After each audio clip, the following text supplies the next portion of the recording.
We robbed most of our stuff from him. They must have been running out of time and money.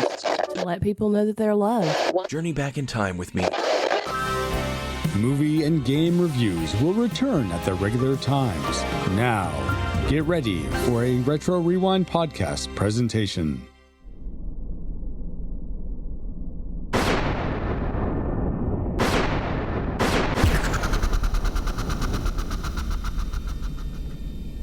Whoa, what just happened? XO, status. Captain, we appear to have movie time jumped to 1983, but I don't know where. Other than orbiting that desert planet out there, what on earth was that thing that was screeching at us? I hope I'm wrong, but I think it was Alice fused into Jared, making for some hideous mechanized creature. But more importantly, Danae, what did you do to get us away from it? Well, I had the same suspicion as you, Captain, so I updated our TMF to match Alice's last configuration. It was a long shot, but it seemed to work. That's brilliant, Danae! So setting our temporal movie frequency to mimic Mecha-Jaerod caused us to time jump away, like when Captain's TR2 was lost in the movie space-time continuum. Mecha-Jaerod? Yeah. Oh, I suppose you like Jairus, like some famous celebrity couple or something. But if Mecha-Jaerod has a TMF, can't it just follow us here? No, well, not yet anyway. Though the bulk of the pod's data was known to Alice, enough to remake all the systems to travel movie spacetime, Mecha-Jaerod would still need to gather the raw materials and build out those mechanisms. We may have some time, but given this thing can no doubt use the magic of Jared as well, I think we need to figure out a plan to stay out of reach until we find a way to thwart Mecha-Jaerod for good. Well, going back to 20XX isn't an option, and we can't stay in 1983 forever. Not to mention, we need to find all of the escape pods. Since they would have time jumped to pre-programmed destinations, I don't think we have to worry about Mecha-Jaerod going after them, at least for now.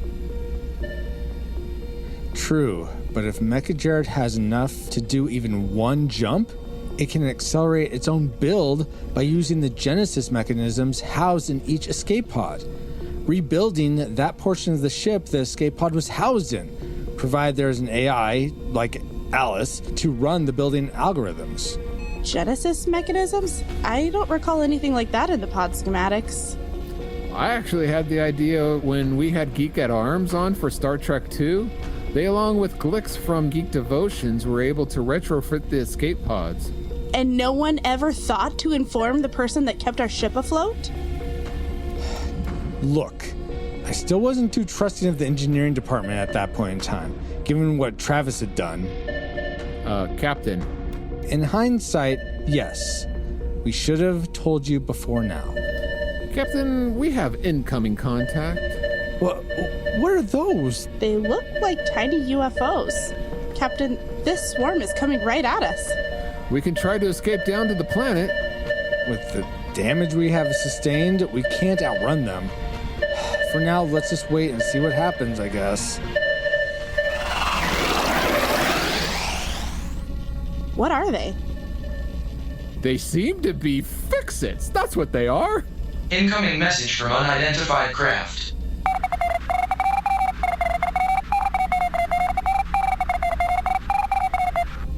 Travis, can you translate the message? Message translated. Need help. Ship damaged. Beings hurt. Yes, we are damaged and in need of help.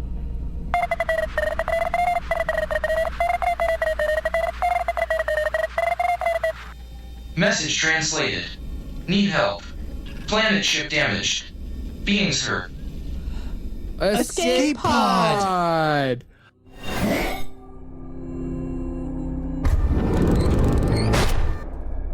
XO, remote open the escape pod doors.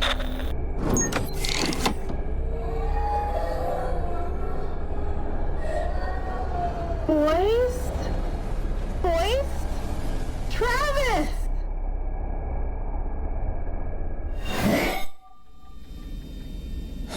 Captain's log. 2 weeks after the pod exploded. We located the first of 2 engineering escape pods on a desert planet in 1983. Chief Engineer Travis Berg, the two Berg boys, and some other personnel were accounted for. But something is off about Travis.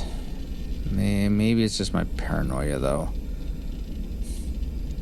The robotic spaceship beings that inhabit this planet call themselves the Fakusa and have agreed to repair the TR3 damages that were caused by the being we're calling Mecha-Jaerod.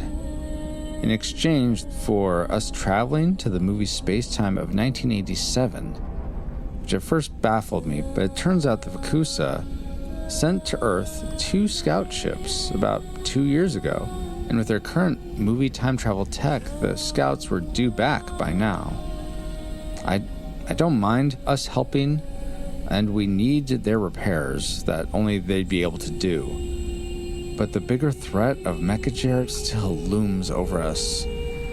How are we supposed to go up against a being that has both immense AI and magic?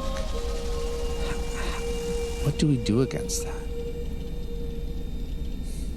End of log.